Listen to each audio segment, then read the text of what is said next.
Mr. Gatto leaving. To Mr.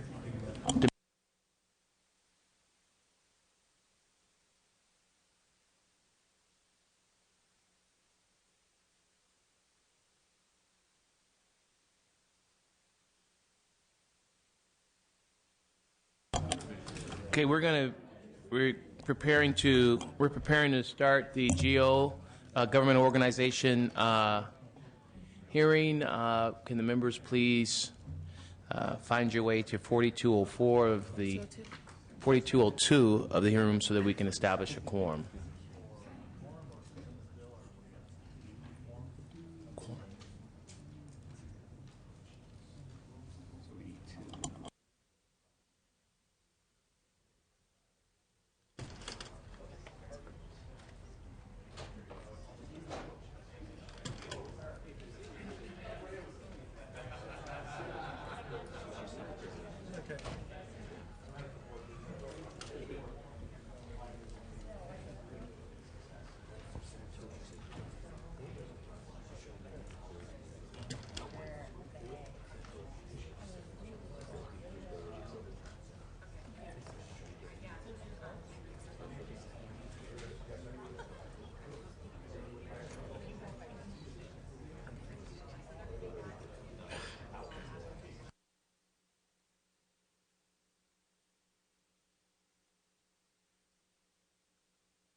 Okay. All right. We'll call to order the Committee on Governmental Organization. Madam Secretary, please call the roll. Hall. Hall, present. Ms. Standy. Present. Atkins. Block. Here. Blumenfield. Hesbrough. Here. Cook. Galgiani. Garrick. Gatto. Here. Hill. Jeffries. Here. Ma. Perea. Here. Perez. Silva, Torres. Okay, a quorum has been established. We'll move. Is there a motion to move the consent? Motion. Moved in second. Roll call, please. Hall. Hall, aye. Ms. Standy. Aye. Ms. Standy, aye. Atkins. Aye. Atkins, aye. Block. Aye. Block, aye. Bloomingfield.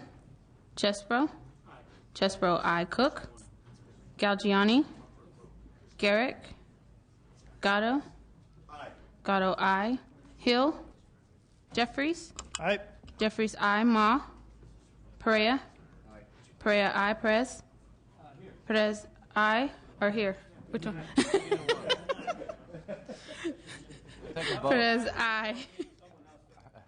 Silva. Torres. All right. That's out, and we'll.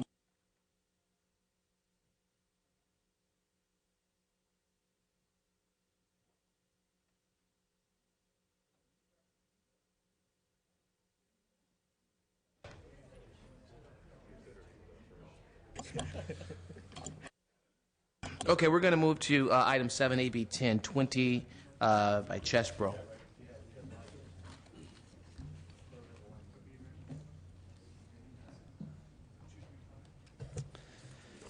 Thank you, Mr. Chairman. First, I'd like to offer authors amendments to add an urgency clause and delete a provision which references general fund contributions, which is not actually part of the compact. Very well, thank you. Clerk will know. Let me give a little background, if I may. In 2009, a compact was reached between the Habamatol Pomo of the Upper Lake Tribe and Governor Schwarzenegger. The legislature passed SB 89, which ratified this compact in December of 2009. Unfortunately, after months of negotiations with the tribe, the U.S. Department of Interior disapproved of that compact last August. Earlier this year, Governor Brown's administration began new compact negotiations with the tribe, and a new compact was executed on March the 17th, 2011. Thank you. Jacob Applesmith with the governor's office is here to present the specifics of the contract. the compact. I'm proudly authoring the bill, which ratifies the compact because Upper Lake has done everything right. They have worked with the local governments. They have the unanimous support of the County Board of Supervisors. They've addressed every concern that's been raised in the county. They have demonstrated them to be the best possible tribal neighbors, and as a result, there is virtually no opposition in the county, which, in my experience with past compacts and locations of casinos, this has not been the case, always been the case. There is an existing MOU between the county and the tribe that ensures the county's interests are taken into consideration throughout the project. The tribe has also entered into an MOU with the North Shore Fire Protection District to provide much-needed funding. And just finally, let me say that this is a county with unemployment rate above 20%, one of the highest in the state. And this compact will create 145 badly needed new construction jobs and 200 to 300 much-needed full-time jobs with benefits. There is an agreement with Unite here, and so these are expected to be good-paid union jobs in a county that doesn't have many. And so I certainly would urge your aye vote and turn the podium over, or the microphone over, to the tribal chair who's with us, as well as a representative of the governor. Okay, witnesses. Mr. Applesmith, please. Thank you, Chairman Hall. Good afternoon. I'm Jacob Applesmith, Senior Advisor to Governor Jerry Brown. I'm responsible for tribal matters in the Governor's office, and I serve as the lead negotiator on the compact before the committee today. I have a few general comments about the compact, and I'd like to comment about a few specific provisions, and then, of course, I'd be happy to answer any questions you have. The state and the POMO of Upper Lake entered into a compact in 2009, which the U.S. Department of Interior disapproved in August 2010. That disapproval effectively renders the compact void. The Department of Interior's principal rationale for disapproving the compact was the Rincon decision by the Ninth Circuit, which held that California's request for general fund revenue sharing violated the Federal Indian Gaming Regulatory Act. The new compact addresses the concerns of the Department of the Interior, but more importantly, it furthers the interests of the state of California and the people of Upper Lake. The POMO of Upper Lake have been exemplary in working with all of the stakeholders on this project, and the compact is supported by Mr. Chesbrough, of course, and by the district senator, Ms. Evans, as well as local governments. The compact allows for the operation of a maximum of 750 slot machines, and up to 15% of the casino's net win from them will go to local communities, gambling addiction programs, and regulation. The compact includes provisions that protect employees and patrons, and measures that the tribe must take to protect the environment during the construction of gaming facilities and the ultimate operation of those facilities. The compact is good for California and for the Upper Lake people. Now, here are a few specifics. The primary difference between this compact and the 2009 version is the revenue model. The 2009 version had revenue sharing of 15% on every machine, and that revenue went to the state's general fund. This compact instead provides for revenue sharing to the Special Distribution Fund. That fund is used for local mitigation, regulatory costs of the state, gambling addiction programs, and backfilling revenue shortfalls in the Revenue Sharing Trust Fund, a fund that distributes money to non-gaming tribes and small gaming tribes. The compact provides for payments to the Special Distribution Fund as follows: 7% of net win for machines 351 to 600, and 15% of net win for machines 601 to 750. This graduated revenue model is appropriate for Upper Lake, given the economic challenges the tribe's casino will face in terms of its geographic remoteness and local competition from other tribal casinos.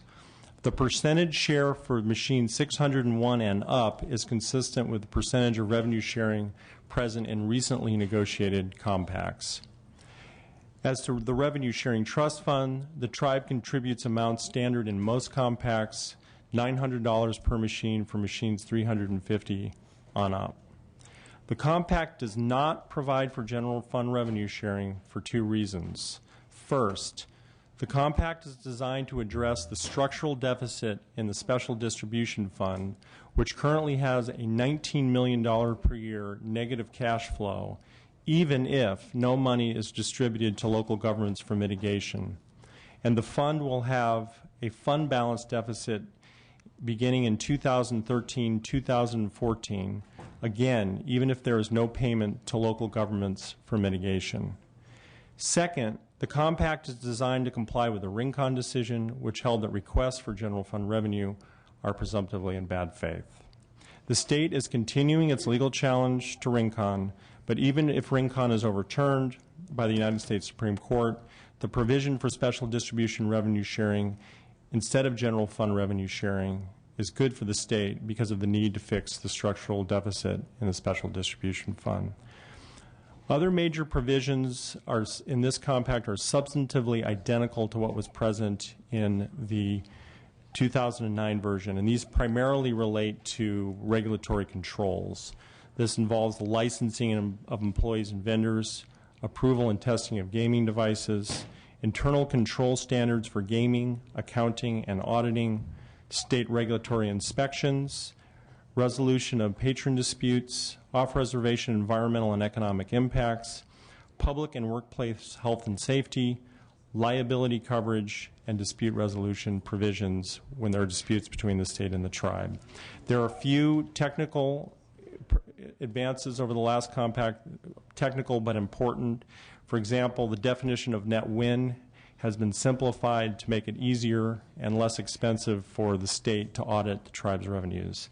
With that, I'm happy to take any questions the committee may have. Any questions from the committee?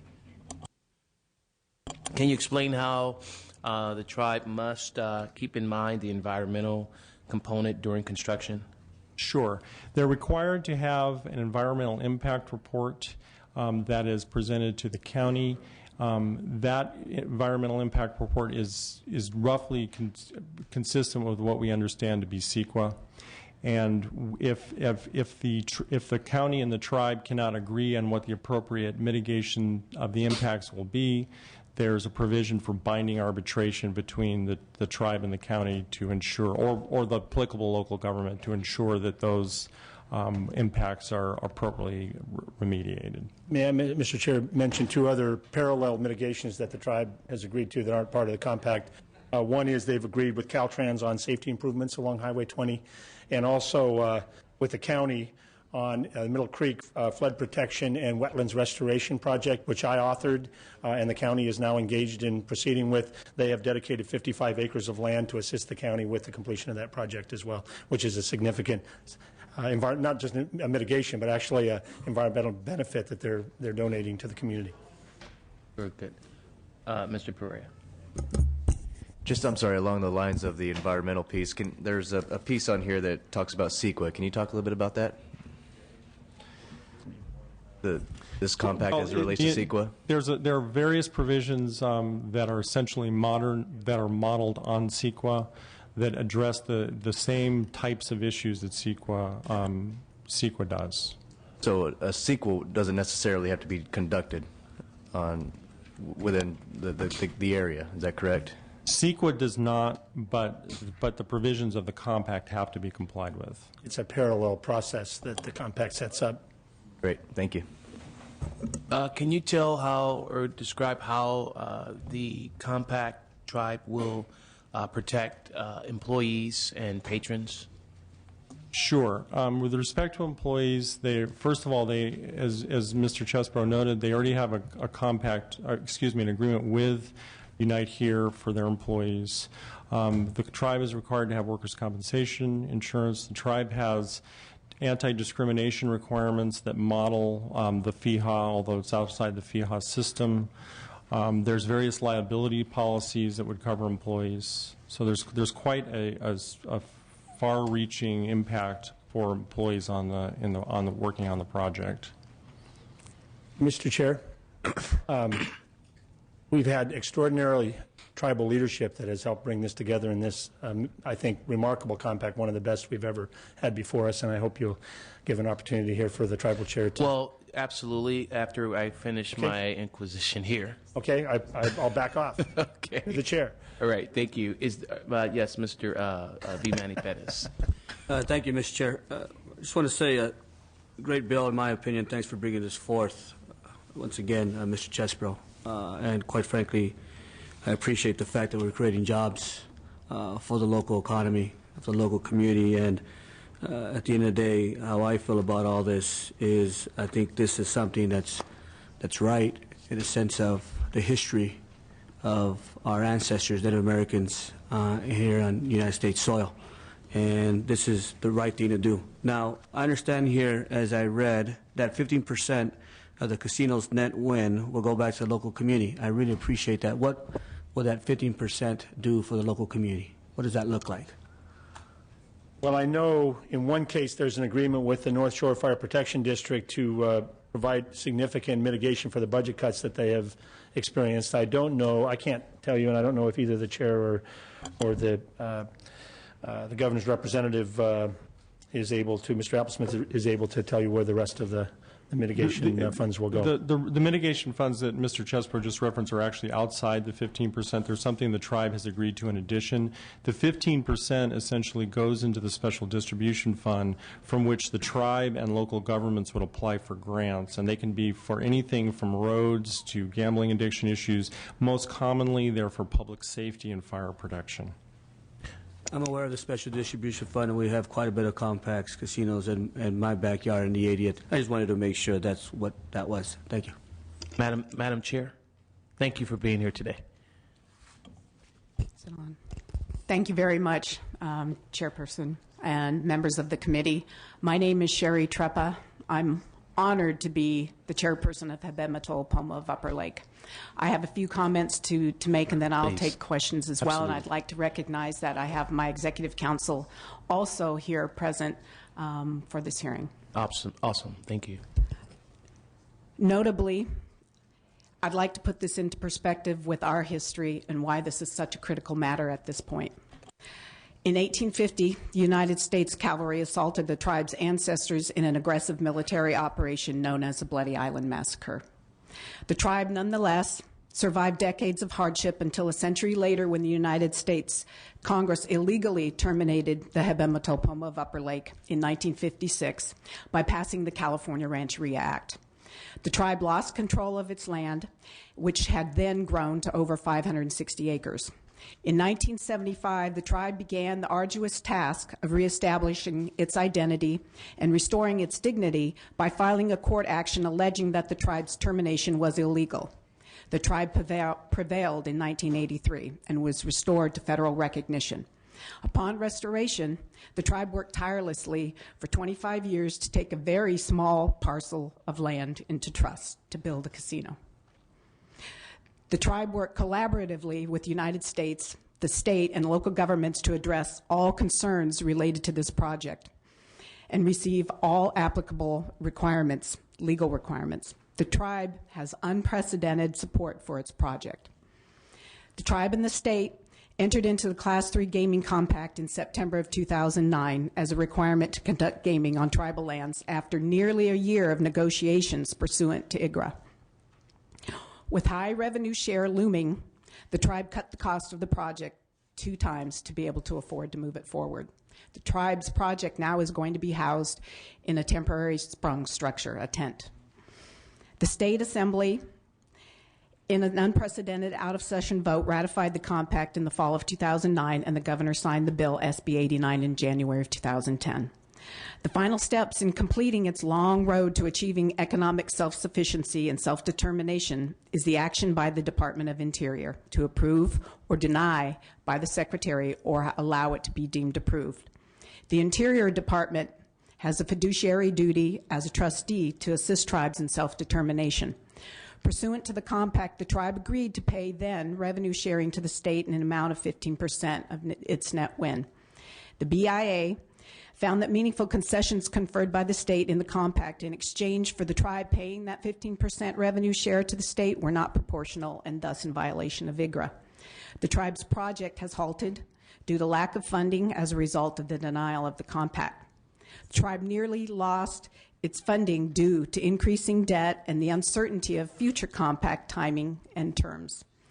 The tribe and the state of California recently negotiated and concluded a new compact on March 17, 2011, of which Jacob has mentioned the highlights as well as the Assemblyman, which financially enabled the tribe to move forward with this modest project for the betterment of its tribal people as well as the local community and county as a whole. The tribe has been an uncommon model of integrity from the outset of this project and is in dire need of the legislature's top priority to save this tribe's only hope for economic self-reliance. We strongly urge this committee to vote affirmatively to pass this compact out of committee. Thank you. Very well, thank you. Are there any other questions from members of the committee? All right, Mr. Chesbro, would you like to? Any other individuals in the audience that is here to support the compact, please come forward.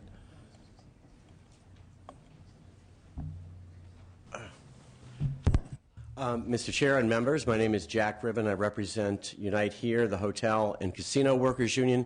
We are very, very much in support of the Habematol Pomos of Upper Lake compact, in particular because they are offering self-determination to their permanent workforce through an agreement that will allow those workers to organize for a union if they so choose in a free atmosphere. So we support the bill wholeheartedly. Thank you. Okay. Any other witness, very quickly? Barry Broad with the Teamsters, also in support. Thank you. Next witness, very quickly. Yes, my name is Denise Rushing. I'm District 3 Supervisor, the elected official at this particular parcel of land is in my district, and I represent the citizens of Lake County and the Board of Supervisors when I talk to the character of this tribe and the integrity of this tribe. I also want to mention that they have done an excellent job of outreach to the citizens in our area. They have attended town hall meetings and have provided answers to questions of citizens. And finally, environmental leadership is unparalleled with this tribe. They actually are one of the leaders in they've been a part of the Clear Lake Advisory Committee and the health of Clear Lake. They've done water quality monitoring and in fact are the leaders in that. And they have a portion of their land will be a part of the Middle Creek Restoration Project. Madam Supervisor, thank you for coming and thank you for your testimony today. Thank you. Sir? Thank you. My name is Mark Dellinger. I'm the Special Districts Administrator for the Lake County Sanitation District. Our agency manages the wastewater system to which this casino would be connected. The tribe paid over $20,000 to perform a hydraulic capacity to evaluate collection system impacts. The analysis identified these and appropriate mitigation measures. The tribe then paid for mitigation measures in the amount of $378,000. Most of those measures have already been implemented, and they've also committed to pay the capacity expansion fees prior to connection to the system. They've been an absolute pleasure to work with, and we couldn't ask for a better partner in managing the infrastructure in Lake County. I also brought copies of written comments that I'll leave with the committee. Thank you. Thank you, sir. Thank you for your testimony. Any other witnesses in support? Witnesses in opposition? Mr. Chesbro, would you like to close? Well, Mr. Chair, members, for over 30 years on the North Coast as a local elected official and then as a elected state senator and assemblyman, I've been involved with many different tribes working towards the kind of self-sufficiency that we have before us. I have never seen a tribe do the groundwork with the community so effectively as this tribe. And they deserve it, even if they didn't do those things, but I think they really deserve our support because they've gone so far out of their way to build community support. And I think I'm sure we could find somebody in Lake County who would not agree, but I think it's the overwhelming, if not unanimous, point of view of the people of Lake County that this will be good for the tribe, good for the people of the county, and ultimately good for the state of California. So I urge you, I vote. Well, Mr. Chesbro, thank you for your testimony and thank you for bringing this forward. We've been in dialogue for a while now over this, and thank you for your willingness to work with our staff in seeing this through. This is recommended do pass. Is there a motion? It's been moved. Is there moved and second? Madam Secretary, please call the roll. Hall? Hall, aye. Hall, aye. Nastandi? Aye. Nastandi, aye. Atkins? Aye. Atkins, aye. Block? Aye. Block, aye. Blumenfield? Chesbro? Aye. Chesbro, aye. Cook? Aye. Cook, I. Galgiani. Galgiani, I. Garrick. Gatto. Gatto, I. Hill. Jeffries. Jeffries, I. Ma. Perea. Perea, I. Perez. Perez, I. Silva. Silva, I. Torres. Torres, I. Hill, I. Okay, congratulations. That's bills out. Thank you, Mr. Chair Thank and you. members, very much. Thank you, members of the Thank committee. you. Thank you, Madam Chair. Okay, at this time, we will hear item 1AB, I'm sorry. Let's see. Item 8, AB 1116. Mr. Fong. Mr. Fong, please come forward. Mr. Fong, this is recommended do pass, so please consider that in your testimony. Okay. Thank you. Thank you, Mr. Chair and members. During a natural and man-made disaster, the dissemination of information is vital. The communication needs of Californians in limited English proficiency communities are not being met. It's been moved and second. Thank you, Mr. Fong. Do you have witnesses in support? Yes. Chairman Hall and members of the committee, I will keep it short. Thank you for inviting our participation. I'm Stuart Drown from the Little Hoover Commission, the executive director. We urge your aye vote on AB 1116 as it implements recommendations we made in our 2006 report, Safeguarding the Golden State, Preparing the State for Catastrophe. Thank you for your testimony. Next witness. Good afternoon, Mr. Chair and members of the committee. I'm Santosh Siram Santana with Asian Americans for Civil Rights and Equality, and we are in strong support of the bill. Thank you. Thank you for your testimony. Next witness. Rebecca Gonzalez, National Association of Social Workers, California chapter, also in support. Very well. Thank you. Any other witnesses in support? Any witnesses in opposition? Mr. Fong, would you like to close? I urge an aye vote. Very well. It's been moved and second properly. Madam Secretary, please call the roll. Hall. Hall, aye. Hall, I. Nastandi. Atkins. Atkins, I. Block. Bloomingfield. Chesbro. Aye. Chesbro, I. Cook. Aye. Cook, I. Galgiani. Galgiani, I. Garrett. Gatto. Hill. Hill, I. Jeffries. Aye. Jeffries, I. Ma. Perea. Perea, I. Perez. Perez, I. Silva. Silva, I. Torres. Torres, I. Okay, congratulations, Mr. Fong. That bill's out. Thank you. Next item is item 1, AB 156 from Mr. Lara. Mr. Lara, please come forward. It's been moved. Second. Members, thank you. I respectfully ask for your aye vote. Very well. You have witnesses in support. Please come forward. Mr. Chairman and members, Rod Blonian on behalf of the Commerce Club, Hollywood Park Casino, the Village Club, and Lucky Chances, all in support. Thank you for your testimony. Next witness. Mr. Chairman and member Jerry Haliva on behalf of the Bicycle Casino in support. Very well. Next witness. Sylvia Solisha on behalf of the Hawaiian Gardens Casino in support. Thank you for being here. Are there any witnesses in opposition? Seeing none, Mr. Law, would you like to close? Respectfully ask for your aye vote. Very well. Madam Clerk, Secretary, please call the roll. Hall. Hall, aye. Hall, I. Nastandi. Aye. Nastandi, I. Atkins. Aye. Atkins, I. Block. Bloomingfield. Chesbro. Aye. Chesbro, I. Cook. Aye. Cook, I. Galgiani. Galgiani, I. Garrick. Gatto. Hill. Hill, I. Jeffries. Aye. Jeffries, I. Ma. Perea. Perea, I. Perez. Perez, I. Silva. Silva, I. Torres. Torres, I. Okay, congratulations, Mr. Lara. That bill's out. Thank you. Very I also well. have AB 1290. 1290. Item 9, AB 1290 for the record. It's been moved. Second. Respectfully ask for your aye vote. Roll call, please. Support. Any witnesses in support? Do you have anybody here in support? Mr. Chairman and members, Rod Blonian on behalf of the Commerce Club, Hollywood Park Casino, Lucky Chances, and the Village Club in support. Very well. Any witnesses here in opposition? Seeing none, would you like to close again? Ask for your aye vote. All right. Call the roll. Hall. Hall, aye. Hall, I. Nastandi. Nastandi, I. Atkins. Aye. Atkins, I. Block. Bloomingfield. Chesbro. Aye. Chesbro, I. Cook. Aye. Cook, I. Galgiani. Garrett. Gatto. Galgiani, I. Gatto, I. Hill. Hill, I. Jeffries. Aye. Jeffries, I. Ma. Perea. Perea, I. Perez. Perez, I. Silva. Silva, I. Torres. Torres, aye. Congratulations, that bill's out, sir. Thank you. We'll move to item 4, AB 404 by Mr. Gatto.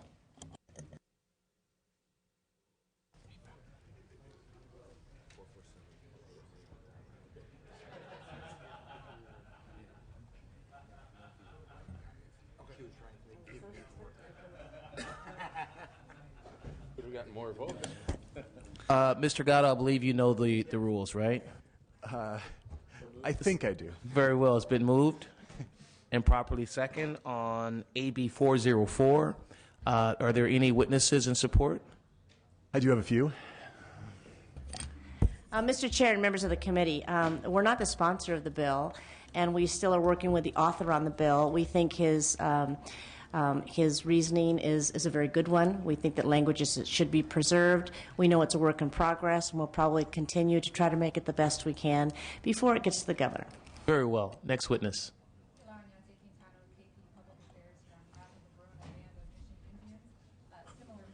We Can you, have some issues with the bill in print, but we believe it's a fine and worthy concept and a step toward Native American language preservation, and we will continue working with the author. Thank you. Awesome. Thank you for your testimony. Next witness.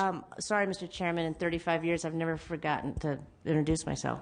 It's Paula Treat on behalf of the Pechanga Band of Luiseño Mission Indians. Very well. Thank you. David Quintana on behalf of the Viejas Band of Kumeyaay Indians, the Picayune Rancheria, the Chukchansi Indians, California Tribal Business Alliance, and the Paula Band of Mission Indians. I echo what Pilar and Paula said. We have a little concerns with the current language, but we have every faith that the author will get there and place this in the right area, and so we are going to continue and support the bill. Very well. Thank you. And just for the record, Ms. Treat, your presence did not go unrecognized, for the record. Any other witnesses in support? Any witnesses in opposition? Any comments from the members? Mr. Perez. Thank you, Mr. Chair. Just a quick question. But first of all, let me just say I appreciate the bill. Sure. Mr. Gatto, and I see what your intention is here, and I think the preservation of language is key just as much as the preservation of culture. And I could definitely appreciate your bill as a result of that. So I just have a quick question with the liaison. What's your anticipation as to by when perhaps the liaison will be appointed? Can you speak a little? When the liaison will be appointed, what would be that deadline? Sure. So I should clarify that real quick, and this would also refer to some of the issues that some of the supporters have mentioned. I think we had a slight confusion here with one word, and that is the creation of the liaison. It was not our intent for this bill to create the liaison. I can't even say that necessarily that I support this. It's just that the governor has indicated that he will appoint a liaison, and if he does, we would like to specify some of the duties. So that's what this bill wishes to do. So I should clarify that we're probably going to offer some authors amendments. We're also working with some of the supporters and people out there who have expressed an interest in this bill to find the proper place to place this. We had it previously in the Cal State system, the UC system, but there are some issues with that as well. So we're going to keep working to find the appropriate place to place the repository of this languages, the languages that are hopefully preserved with this bill. So I hope that answers your question. Thank you. Mr. Chesbro. Well, I want to express my strong support for the bill and offer a motion. I'd also like to make a general comment, if I may, though, and that is that I began the year with the intention and actually a promise to a number of tribes to do a broad bill to create government-to-government consultation between state government and the tribes, similar to the relationship they enjoy with the federal government. In conversations with the various tribes and with the governor's office and the potential cost implications, exactly how to do that question is still sort of open-ended. And it's possible that something will happen as a result of an executive order or an action by the governor. But I did want to raise the point of this is one very important example, but there's a whole array of natural resource issues, health issues, transportation issues, on and on, outside of gaming, which tends to dominate the discussion of our relationship with the tribes. In my opinion, inappropriately. It's very important, but there's a whole bunch of other stuff. And so there is a broader conversation going on, and I appreciate, Mr. Gatto, your contribution to this by bringing the language issue to the forefront. And if I don't know if you're amending here, but I'd be happy to be a co-author, assuming you work out whatever details there are that the tribes are concerned about. I'd be happy to co-author. Terrific. Thank you very much. Thank you. I believe, Ms. Torres, did you have a comment? You're good to go? All right, any other comments from the members? Seeing none, there's been properly moved in second. Madam Secretary, call the roll. Paul? Paul, aye. Paul, I. Nastandi? Aye. Nastandi, I. Atkins? Atkins, I. Block? Aye. Block, I. Bloomingfield? Chesbro? Aye. Chesbro, I. Cook? Aye. Cook, I. Galgiani? Galgiani, I. Garrick? Gatto? Gatto, aye. Gatto, I. Hill? Aye. Hill, I. Jeffries? Aye. Jeffries, I. Ma? Ma, I. Perea? Perea, I. Perez? Perez, I. Silva? Silva, I. Torres? Torres, I. Bloomingfield, I. All right, congratulations. That bill's out. I thank this terrific committee on which I'm honored to be a part. You're such a gentleman. We'll move to file item 6, AB 795 by Mr. Block.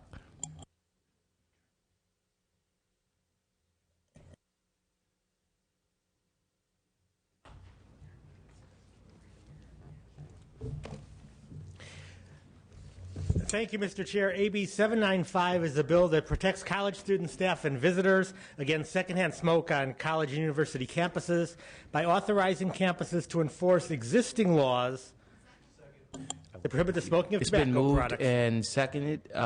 You have witnesses in support? I do indeed. Okay. All right. We have several witnesses in support, so please consider that as Only your... two will speak, and they'll be brief. That's even better. Mr. Chairman, my name's Ron Levine. I'm the Chief of Police of the Foothill De Anza Community College District in Los Altos Hills and Cupertino. We support this legislation to give the police agencies the authority to do enforcement and to preserve the safety of the students, faculty, and staff. Very well. Next witness. Good afternoon, Mr. Chair and members. I'm Tamler Sakari.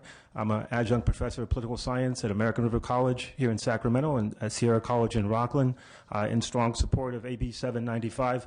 I work in an environment where at ARC there's a policy of no smoking within 30 feet of a classroom door, and it's enforced through quote-unquote common courtesy. It's not working. Students and myself, instructors and college employees are constantly exposed to secondhand smoke. AB 795 is the right solution for this important public policy issue. Thank you. Thank you. Next witness, your name and position and organization you're representing. Thank you. Mark McDonald, McCallum Group, on behalf of a number of local community college districts, Glendale, Peralta, Los Rios, Mount San Jacinto, and San Diego Community College districts in support. Thank you. Very well. Thank you. Next witness. Good afternoon, Mr. Chair, members of the committee. Kimberly White-Ruchet with the American Lung Association in California. We ask for your aye vote. Thank you for your testimony. Mr. Chairman, Brendan Tuig on behalf of the American Heart Association in support. Thank you. Next witness. Alicia Sanchez with the American Cancer Society in support. Very well. Thank you. Next witness. Alex Pater, President, Student Senate for California Community Colleges, and in support. Thank you. Any other witnesses in support? Any witnesses in opposition? This has been recommended do pass to higher education. We've had a proper motion and a second. Any questions from committee members? Ms. Torres. Mr. Block, there are other things that folks smoke other than tobacco. Does this bill cover those other things? This merely allows the campuses to enforce existing policy against tobacco smoking. Tobacco products only, not spice or marijuana or anything else. It's secondhand tobacco smoke. So does marijuana and spice.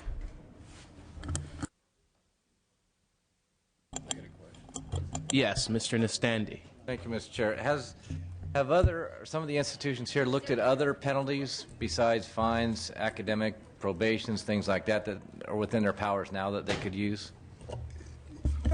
We have.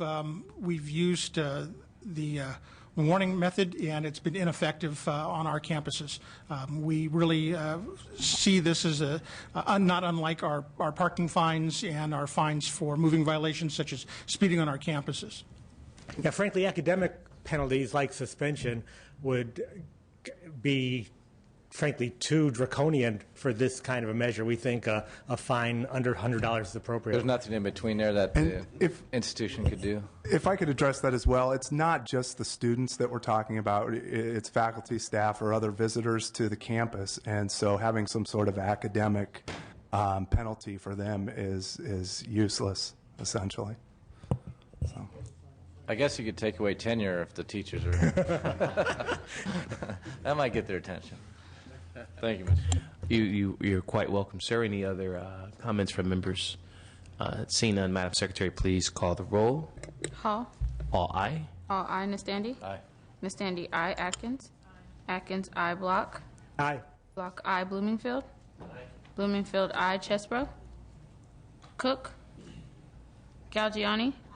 Galgiani, aye. Garrick. No. Garrick, no. Gatto. Gatto, aye. Gatto, aye. Hill. Aye. Hill, aye. Jeffries. No. Jeffries, no. Ma. Aye. Ma, aye. Pereira. Aye. Pereira, aye. Perez. Aye. Perez, aye. Silva. No. Silva, no. Torres. Aye. Torres, aye. Chesbro, aye. Very well. Congratulations, sir. That bill's out. Thank you, Mr. Chair. Thank you, committee. Okay, and just for the record, item 7, AB 1020 by Chesbro was recommended to pass with amendments to appropriations. And let's go ahead and open the roll on. We have one more. Oh, you ready, Mr. Hill? Item 10, AB 1301, Mr. Hill. It's been moved and properly seconded. Thank you. Thank you, Mr. Chair and members. I appreciate that. I do have a witness that came today, or a couple of witnesses actually. Okay. Just for resources here, but thank you. But a young gentleman who would like to testify. Absolutely. Thank you. I can introduce him. Go ahead. Good afternoon, Chairman Hall and members of the committee. My name is Katrina Soko, and I am with the Youth Leadership Institute. I'm just here to introduce one of our youth members who's worked very strongly and is taking time out of his school day. Awesome. We've trained advocates for over 10 years on this issue. Thank you. Thank you for being here, sir. You're welcome. Good afternoon, Chairman and committee. My name is Jose Ceja, and I'm here in support of AB 1301. I'm 18 years old, and I'm going to graduate this month from Sequoia High School in Redwood City. I am representing Youth Leadership Institute, and I am here on behalf of YOMARIO, which stands for Youth Organizing in San Mateo County, the Friday Night Live Youth Coalition. AB 1301 would discourage store owners and clerks to sell tobacco products to minors and would hold those accountable for their actions. Over the last 4 years, I have been working on tobacco prevention policies in my community to reduce youth access to tobacco in San Mateo County. I have partnered with, I have worked with law enforcement to do things, and I've also done purchase surveys in my community to get percentages and data. Over time, we have consistently found between a 15 and 25% purchase rate in our local communities. In June 2010, we announced the findings and recommendations from our Tobacco Retail Access campaign, and we are very pleased that Assemblymember Hill has included in AB 1301 to recommend our recommendations for merchants to be required to purchase an ID scanner rather than simply to pay a fine. Despite our efforts and the fact that most cities have adopted our current county tobacco retail license, it is still not effective because the annual fee does not cover the cost of enforcement. When I started working in this at the age of 14, I never thought that I could actually make a change in my community. But now I see that youth voice can really make a difference and could be heard. If AB 1301 is passed, it will be a great honor for YOMARIO and me to have been able to partner with Assemblymember Hill over the years to bring about an effective statewide system to reduce youth access to tobacco throughout California. Thank you very much for your time. Thank you for taking time out of your schedule from school to be here, and thank you for the work that you've done over the past few years. And Mr. Hill, thank you for bringing this bill forward and for working with one of the young representatives of California in this area. Thank you. Mr. Chair, thank you. Any other witnesses in support? Paul Netprath, representing the American Lung Association in California. We're in strong support of this bill. Thank you. Mr. Chairman and members, Brendan Tuig on behalf of the American Heart Association in support. Thank you. Alicia Sanchez with the American Cancer Society in support. Thank you. Any other witnesses in support? In between, Mr. Chair. Chris McKaylee on behalf of the California Grocers Association. We thank the author and his staff for working with us. We did remove our opposition due to the amendments last week. I would just note that we continue to work with the author. Your committee analysis references on page 6 the issue of local ordinances and the potential overlap and the dual registration and penalties, but we encourage the bill moving forward and will continue to work with the author to resolve those remaining issues. Thank you. Thank you. Any other witnesses in support? Any other witnesses? Any witnesses in opposition? Mr. Hill, you may close. Thank you, Mr. Chair. And just briefly, we are working with the industry and the retailers, and we have a solution, and that'll be part of the amendment. I did want to just say one thing. That sure. I just want to make it clear that most stores throughout the state are doing a great job. They train their employees, they do the right thing, and they have good records. The intent of this bill is just to go after those bad apples, and there are some, and we need to take care of it. So thank you, members, and thank you for the first. And thank you for working with our staff to bring some clarity to this. Thank you very much, sir. Thank you. Appreciate Okay, it's been recommended to pass to appropriations. We did have a motion and a second. Any other comments from members? Any comments from committee members? Seeing none, Madam Secretary, please call the roll. Hall. All aye. All aye. Nastandy. Aye. Nastandy. Aye. Atkins. Atkins. Aye. Block. Block. Aye. Bloomingfield. Bloomingfield. Aye. Chesbro. Chesbro. Aye. Cook. Aye. Cook. Aye. Galgiani. Galgiani. Aye. Garrick. Garrick. No. Gatto. Gatto. Aye. Hill. Hill. Aye. Jeffries. Ma. Ma. Aye. Perea. Perea. Aye. Perez. Perez. Aye. Silva. Silva. No. Torres. Torres. Aye. Bill's out. Okay, congratulations. That bill's out, and thank you for coming, sir. Thank you. Thank you, sir.